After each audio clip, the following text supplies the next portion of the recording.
반갑습니다. 방송공자입니다. 오늘은 광복절이네요. 다들 잘 쉬는지 모르겠습니다. 오늘 딸을 데리러 나갔었는데 날이 너무 덥더라고요. 잠깐 나간도 땀이 막 줄줄 흐르고 너무 힘들었는데, 여러분들은 이 더위에 건강 잘 챙기고 계신지 모르겠네요. 제 책이 나와서 지금 팔리고 있죠. 많은 관심들 부탁드리고요. 혹시나 서점에서 보시면 인증샷 같은 것들 많이 남겨주시면 좋겠습니다. 댓글로 주시면 좋을 것 같아요. 오늘은 지난번에 얘기 드리려고 했던 대선 얘기, 요거 한 번 더 하려고 합니다. 그때 이런 데이터를 봤었죠. 데이터를 보면서 이제 얘기했던 게, 우리나라 그때 기억나시죠? 우리나라 그 코스피 보시면 코스피와 코스닥이 미국 대선, 우리나라 대선은 전혀 영향이 없었던 게 보였었고, 미국 대선이 있는 이후에 1년 동안 수익률이 굉장히 좋았다라는 거였어요. 그때 결론이 그랬죠. 보시면 2000년을 제외하면 다 좋았다. 이때는 뭐가 있었냐면 IT 버블과 9.11 테러가 있었어요. 그래서 코스닥과 나스닥이 다 안 좋았고 미국 시장도 안 좋았잖아요. 그러니까 글로벌 크라이시스가 없다 그러면, 금융위기가 없다 그러면 항상 시장은 좋았다. 대선 이후에 1년 동안 시장은 굉장히 좋았다가 결론이었는데, 표본이 적으니까 어쨌든 대선이라는 게 몇 번 없잖아요. 그러니까 표본이 적으니까 혹시나 우연의 일치 아니냐라는 생각이 좀 들었었어요. 그래서 국내 지표를 한번 비교해보고 정말 우연히 경제 성장률이 그때 너무 좋았다든가 무역 수지가 좋았다든가 뭔가 그런 이슈가 있었던 건 아닐까를 봤다는 거죠. 근데 보니까 없더라고요. 다행이라고 해야 되나? 없더라고요. 보시면 일단 금리차를 봤습니다. 금리차를 보면 2000년에는 금리가 내려왔어요. 금리 인상, 금리 인하 2번 나왔고, 금리 인상 2번 나왔고. 이게 우리나라 금리이긴 한데, 그러니까 금리는 어쨌든 시장에 큰 영향을 준 건 아니었다라는 게 보이죠. 두 번째, 경제 성장률인데, 보면 이때는 금융위기가 있었잖아요.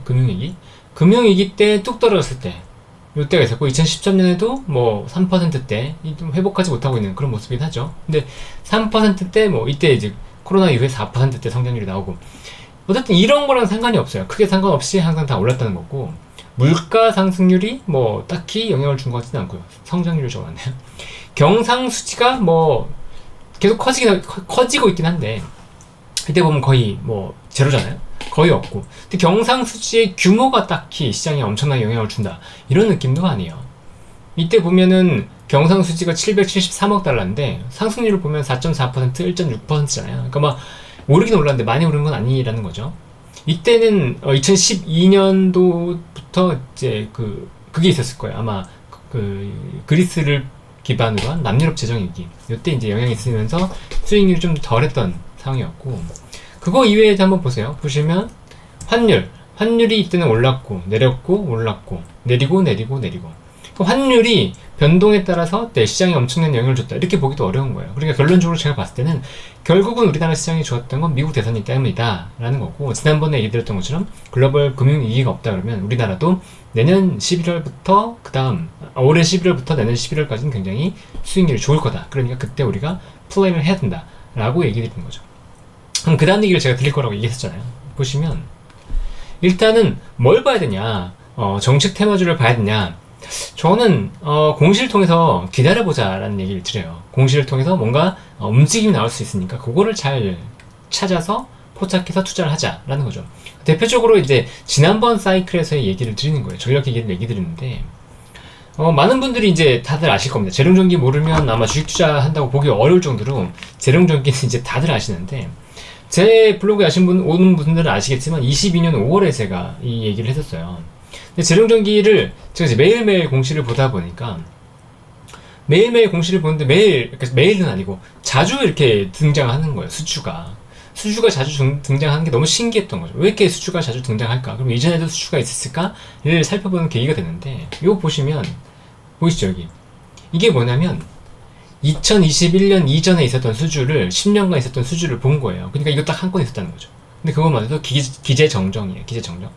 어쨌거나 요거 한 건 수주가 딱 있었어요. 그거 이후에는 수주가 없었다는 거죠. 근데 그 이후에 갑자기 21년 12월, 22년 1월, 22년 3월, 4월, 5월 7건의 수주가 갑자기 나옵니다. 그러니까 제가 궁금했던 거죠. 뭐지? 갑자기 이 회사가 이렇게까지 수주가 나오는 이유가 뭘까? 근데 여러분 그거 아세요? 보시면 이 앞에 단일 판매 공급 계약 앞에 뭔가 안 붙어있죠. 자율공시라고 안 붙어있죠. 그러면 이게 무슨 말이냐면, 이 수주 공시가 지난해 매출액의 10%를 상회한다는 거예요. 코스닥 같은 경우는. 코스피면 5%겠네요. 만약에 이게 코스피면 5%를 상회한다는 거고, 코스닥이면 10%를 상회한다는 겁니다. 근데 코가 붙어 있으니까 코스닥이잖아요. 그러면 지난해 매출액의 10%를 상회하는 수주가 나온 거예요. 그런데 그게 지금 7건이 터진 거죠. 그럼 이것만 하더라도 어때요?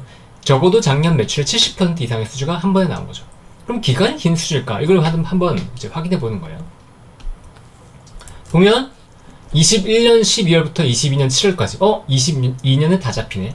22년 1월부터 22년 9월까지 22년 2월부터 12월까지 22년 3월부터 2023년 2월까지 23년 3월까지 10월까지 23년 9월까지. 그럼 어때요? 요것만 보면 요건 일단 다 22년에 잡히는 수주고, 여기도 많은 상당 부분이 이제 22년부터 잡히기 시작하는 수주죠. 근데 수주 요 7건을 합해보면 어때요? 이게 지금 200억 가까이 되고, 요게 한 300억, 그러니까 500억. 이게 이미 650억 정도 되죠. 수주가. 그러면 이 회사 매출액이 아까 10%를 넘어가는 수주가 나왔을 거라고 했잖아요. 근데 이제 650억이 나왔어요. 근데 최소 지금 매출 공시가 나온 게 52억이잖아요. 그러면 지난해 매출이 어때요? 500억보다 안 되겠죠, 당연히. 아니, 500억 정도 되겠죠. 500억. 그런데 요 7건의 수주가 나왔다. 그게 650억이다. 그럼 지난해 매출 이상으로 나오는데 단기간에 나오는 수주들이 쏟아진 거죠. 그런데 보시면 이게 미국 쪽 수주죠. 미국. 그래서 수출 비중을 한번 살펴봤어요. 그랬더니 대략 한 20에서 25% 정도였다. 그 정도였던 거예요. 수주가. 그러니까 뭐예요?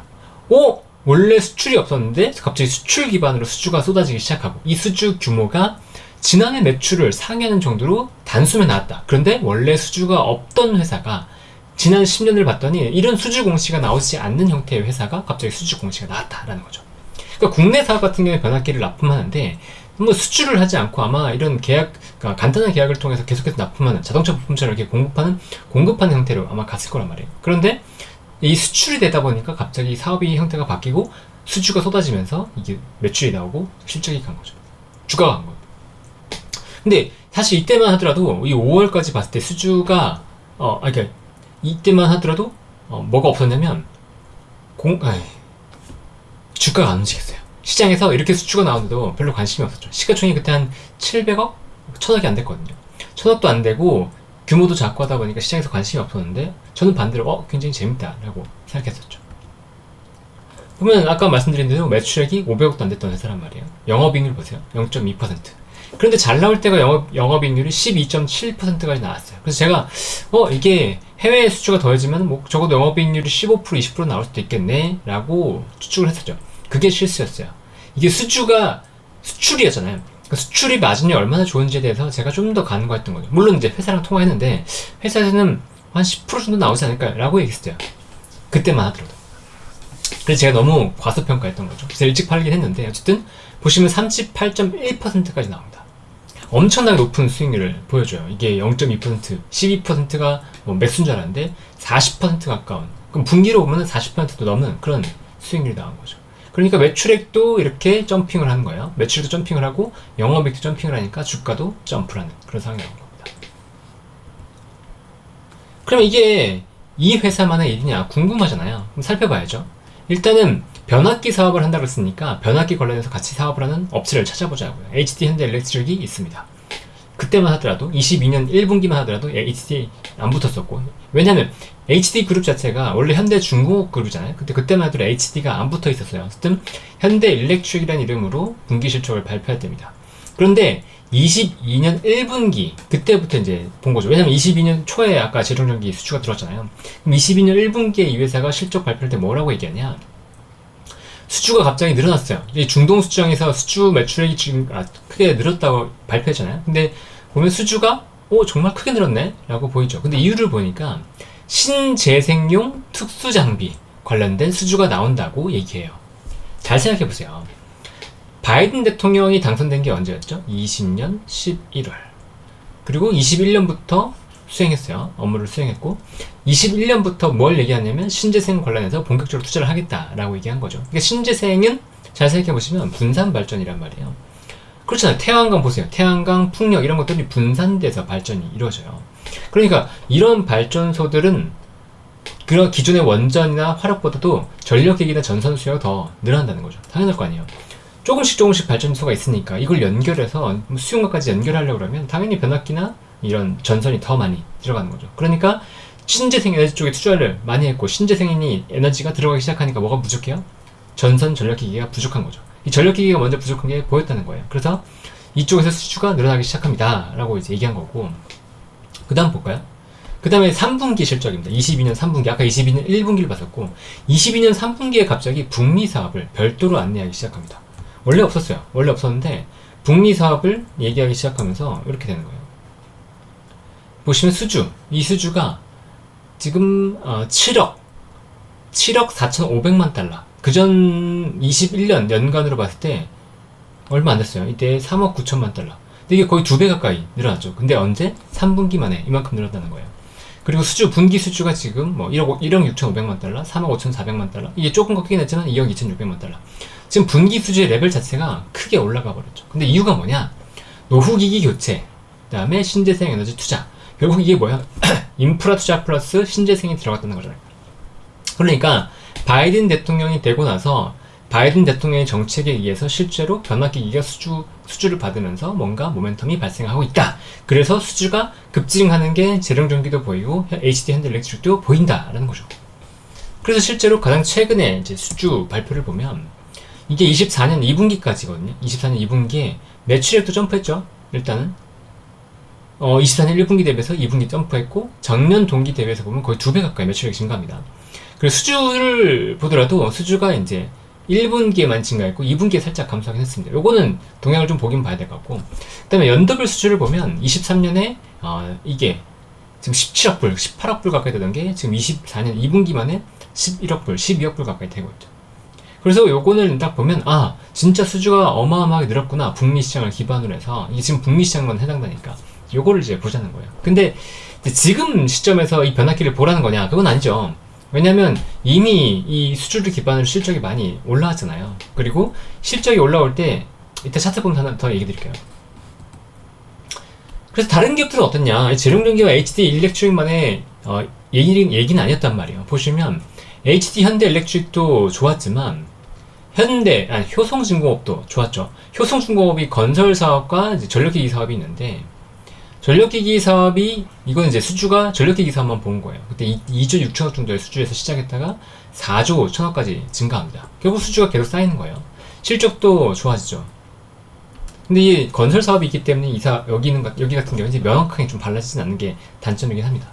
재룡전기는 858억 수주 잔고가 있던 게 지금 2023년 3분기에 보면 3,200억까지 증가합니다. 어마어마하게 수주가 증가해요.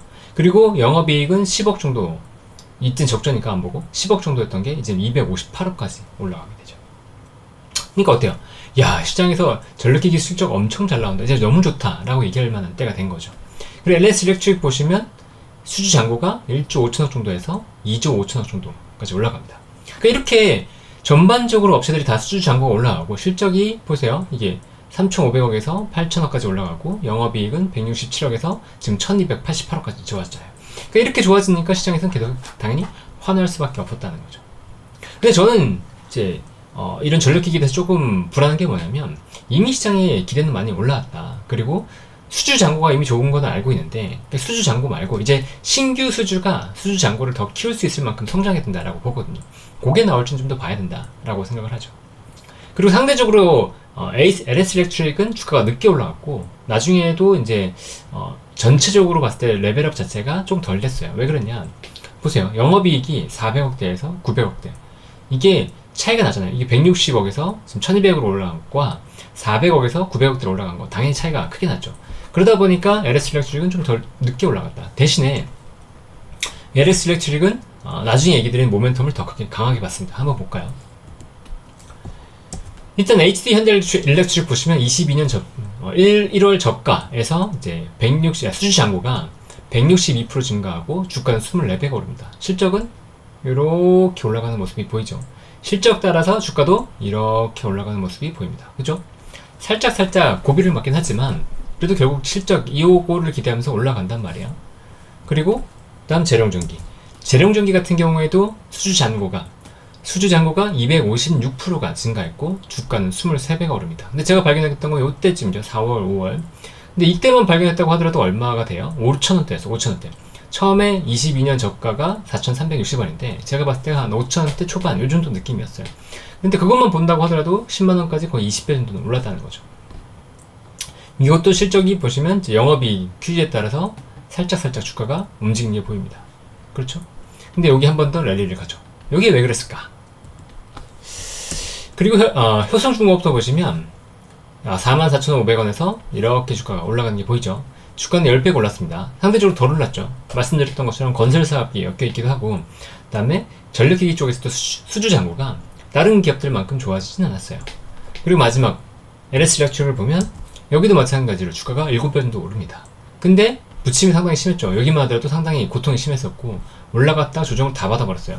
그러니까 LS일렉트릭이 후발주자로서 관심을 갖기는 좀 어려웠던 거죠. 이걸 보면 뭘 생각할 수 있냐면 이게 절대로 테마를 탈 때 후발주자를 찾으려고 생각하지 마세요. 그냥 선발주자가 좋다라고 생각하고 대장주를 중심으로 플레이를 하시는 게 훨씬 더 좋습니다. 후발주를 플레이하다가 싸다고 들어갔다가 훨씬 더 타격받는 경우가 많아요. 그러니까 왜냐면 생각해보세요. 후발주를 찾는다는 건 이미 선발주자가 많이 올랐다는 거잖아요. 그 상태에서 덜 오르는 걸 찾는다 그러면 이게 꺾이면 이건 어떻게 될 것 같아요? 이렇게 올 것 같아요? 아니요. 빠집니다. 그러니까 이런 후발주자 플레이는 가급적이면 안 하는 게 오히려 더 나아요. 그런데 이 시점만큼은 그래도 LS일렉트릭의 성과가 굉장히 좋습니다. 이때는. 왜 그럴까요? 이때 뭐가 붙었냐면 AI가 붙었어요. AI가 붙으면서 테슬라의 그 앨런 머스크가 전력기기가 부족해질 거다. 이제 수요가 너무 많다라고 얘기했기 때문에 AI 관련해서 전력기기가 부각이 됐었고 배전방 관련된 사업을 하고 있는 LS일렉트릭이 오히려 이런 전력기기, 그 AI 서버 관련된 전력기기는 더 수요가 크다라고 하면서 급등했던 거예요. 그러니까 스토리가 달라진 거죠. 스토리가 달라졌기 때문에 LS일렉트릭이 더 간 거예요. 그리고 아까도 말씀드렸던 것처럼 이 두 개 이런 기업들도 보시면 마지막에 한 번 더 올랐죠. 이때 오르고 이 오른 게 왜 있었다고요? AI 때문에. 그러니까 미래의 기대감을 이미 선반영했다고 저는 보고 있어요. 그러니까 그걸 넘어설 만큼의 실적이 나와야지만 주가가 가는데 지금 그런 상황이 아니다 보니까 주가가 꺾였죠. 잘 보세요. 앞으로 이제 신규 수주가 굉장히 잘 나와야지만 주가가 갈 겁니다. 나온다 안 나온다는 아니에요. 나오면 가겠죠. 근데 저는 일단은 조심하는 게 맞다라고 생각을 하는 거예요. 그리고 잘 보세요. 지금 이제 대선 테마주들이 많이 좋은데 이 대선 테마주들이 실제 대선 이후에 어떻게 되는지 한번 보여드릴게요.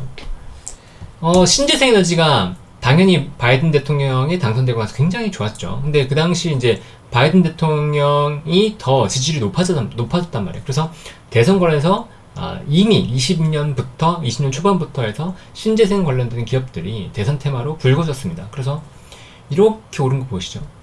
11,000원대에서 지금 7배가 올랐어요. 단순히 1년 만에 7배가 올랐는데 이러니까 대선 테마를 당연히 하긴 해야죠. 그런데 대선이 있었던 게 언제예요? 20년 11월 12월 1월 1월 여기가 11월 맞죠? 11월 12월 1월에 고점을 찍어요. 그러고 나서 주가가 조정을 받죠. 고점을 회복하지 못해요. 이게 무슨 말이냐면 이 대선 기대감으로 미리 올랐을 때 대선 이후에도 이 종목이 계속 좋을 거다 라고 기대하지 말라는 거예요. 그러니까 지금도 대선 테마가 갈 수 있습니다. 그리고 대선 테마가 갈 때 따라 붙어야 된다는 것도 저는 틀린 말이 아니라고 생각해요. 그건 테마주에 대한 생각을 어떻게 하냐에 따라 다르기 때문에. 그런데 대선이 막상 있고 나서 이 대선 테마주들이 결국 기대감을 갖고 계속 갈 거다라고 보진 마시라는 거죠. 우리가 대선이 지나고 난 다음에 이제 수익을 낼 수 있는 기회가 충분히 있다라고 얘기를 하고 있고 그때 기회를 볼 수 있는 건 공시를 통해서 여러분이 기회를 보시라라고 얘기하고 있잖아요. 그러니까 지금도 마찬가지로 실적이 실제로 나오는 기업이 아니라면 대선 테마주들이 힘들 수 있다. 그러면 이게 하나솔루션만의 일이냐? 풍력의 대표주가 CS 윈드인데 CS 윈드도 마찬가지예요. 이렇게 12월에 거의 고점을 찍습니다. 물론 여기 한 번 더 가긴 하지만 그게 의미가 없다고 보고 있고 지금 고점을 못 넘고 있어요. 그렇죠? 이렇게 보면. 그러니까 대선 테마주를 테마로만 생각을 하고 실적이 정말 나오지 않는다 그러면 조금은 기다려라. 조금은 이제 대선 이후에는 좀 보수적으로 오히려 보시라 라고 얘기하는 거고요. 그다음에 지금은 이제 저는 아직까지는 트럼프가 될 가능성이 높다고 보고 있기 때문에 트럼프를 중심으로 좀 얘기를 드릴게요. 그리고 해리스가 된다 그러면 해리스의 키워드는 바이든 대통령과 거의 비슷하기 때문에 그때의 성격을 보면서 다시 투자를 하면 될 거라고 보고 있습니다. 최근에 보면 신재생이랑 2차전지가 다시 반등을 준 것도 해리스 트레이드라고 보고 있긴 하거든요. 그럼 일단 트럼프 후보의 키워드를 봐야 될 거잖아요. 트럼프 후보의 키워드를 보면 방산, 에너지, 금융, 대북, 우크라이나 재건이 나오고 있습니다. 근데 지금 강한 게 뭐죠? 일단 금융 좋죠. 미국에서 금융 규제 관련된 거 풀 거라고 얘기하면서 금융 굉장히 좋고, 미국에서 에너지 관련된 기업들이 좋았습니다. 우리나라에서 테마는 굉장히 강한 게 우크라이나 재건 쪽으로 붙었어요. 그렇죠. 그래서 우크라이나 재건 관련된 테마주들이 강세인데, 요거는 진짜로 오히려 트럼프가 당선된다 그러면 보지 말아야 될 주식이라고 보고 있고, 방산 같은 경우에는 조금 다른데, 요건 저는 이제 조선 같은 느낌으로 보고 있긴 하거든요. 조선이 지금 이렇게 주가가 오르고 있는데, 원래라면 조선이 사이클을 타기 때문에 요 사이클 타라서 플랜 했었어요. 근데 지금은 이렇게 올라가 버렸죠. 요 올라간 이유를 저는 생각하는 게, 이제 원래 저가 수주가 나왔던 게 끝나고 이제 고가 수주, 높은 가격의 수주를 받았던 것들이 들어오면서 실적은 좋아지는데 수주는 끊기지 않기 때문이라고 보고 있거든요.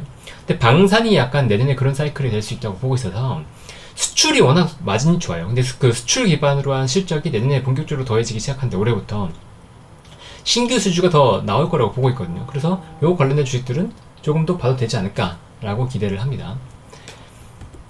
그리고 마지막으로 이제 대북 관련된 주를 저는 좀 봐야 된다고 보는데, 2016년 트럼프가 당선되고 나서 실제로 대북주가 관련 굉장히 좋았었고, 지금도 대북 관련된 주식들이 조금 의미가 있지 않을까라는 생각을 합니다.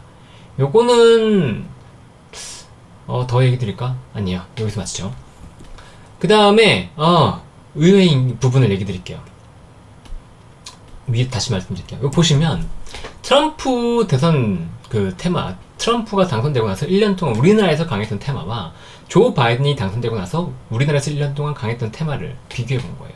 그런데 트럼프 때를 보면 2차전지 테마가 1등, 전기전자가 2등, 의약품이 3등입니다. 굉장히 의외지 않으세요? 왜냐고요? 원래 공화당이 된다 그러면 IT와 2차전지, 바이오 쪽은 안 좋다고 얘기하거든요. 원래 이 테마들은 그 민주당이 되면 좋은 테마라고 얘기되는데, 지금 보시면 반대예요. 그러니까 실제로 실적이 좋아지고 시장에서 붐이 일어나는 테마가 가는 거지, 대선 정책과 관련해서 꼭 연결돼서 볼 수는 있는 건 아니네 라는 거예요. 바이든 때 볼까요? 바이든 섬유의복 때는 뭐 FNF가 워낙 좋았으니까 이때 빼고, 2차전지 뭐 그건 오케이. 근데 운송, 비금속 광물, 건설, 기계장비, 금융 예상했나요? 못했죠. 못했던 테마가 간다니까요. 그냥 대선 이후에 시장이 좋은데 대선 관련된 종목이 꼭 가는 게 아니고, 그냥 미국에서 경기가 부양되니까 관련된 사업, 그냥 좋아지는 산업 자체가 그냥 주가 가요. 훨씬 더 좋게 가요. 그러니까 대선 테마주는 지금 보시고, 그 다음에 대선 이후에는 실적을 보시되, 대선과 대선의 키워드와 관련된 공시가 나오는 기업들은 더 면밀하게 보면서 투자 기회를 찾아가라. 이게 결론이라는 거예요. 그럼 2000지 트럼프 때 2000지 한번 볼까요? 이게 2016년, 2017년, 18년 이때거든요. 이때 보면 LNF인데, LNF 보면 2016년, 17년, 18년에 갑자기 영업이 확 좋아지면서 주가가 날아갔죠. 결국 실적이 나오면 간다는 거예요. 정책과 상관없이. 그래서 저는 신재생에너지 트럼프가 된다고 하더라도 오히려 바닥을 찍는다 그러면 신재생에너지 오히려 더 봐야 된다라고 생각을 하는데, 금요일에 급등하긴 했죠. 수요일에. 그리고 이제 보시면 에코프로인데, 에코프로도 마찬가지예요. 2016년, 17년, 18년 갑자기 실적이 좋아지면서 주가가 이렇게 날아갑니다. 근데 왜 이렇게 실적이 좋아졌었냐, 그때 생각해보면 테슬라 모델 3가 나오고, 테슬라 모델 3가 좀 성과를 내면서 다른 업체들도 본격적으로 좀 전기차 쪽으로 뛰어들었어요. 대표적으로 이제 볼트, GM 볼트 같은 게 들어왔었고, 그러니까 이 양극재 업체들이 갑자기 실적이 좋아지면서 주가가 좋았던 건데, 그때 이후로 한 번 더 무너졌죠. 그리고 다시 한번 랠리를 갔던 기억이 있습니다. 근데 이때 보시면 주가가 6,000원 정도밖에 안 됐어요. 어쨌든 그 마지막으로 얘기 드리고 싶은 것 다시 한번 요거 강조드립니다. 우리가 반드시 대선 테마 이후에 그 테마주들이 간다라고 생각하면 안 된다. 실적이 실제로 좋고 시장에서 모멘텀 받는 기업들을 보는 게 오히려 낫다. 근데 대선 전에 같은 경우는 대선 테마들을 중심으로 보되, 대선이 끝나면 오히려 팟이라 라고 얘기 드리는 거죠. 오늘 얘기는 여기까지고요. 우리는 분명 내일 더 행복해질 거라고 믿습니다. 여러분 시청해주셔서 감사합니다. 다음에 또 뵙겠습니다. 여러분 안녕.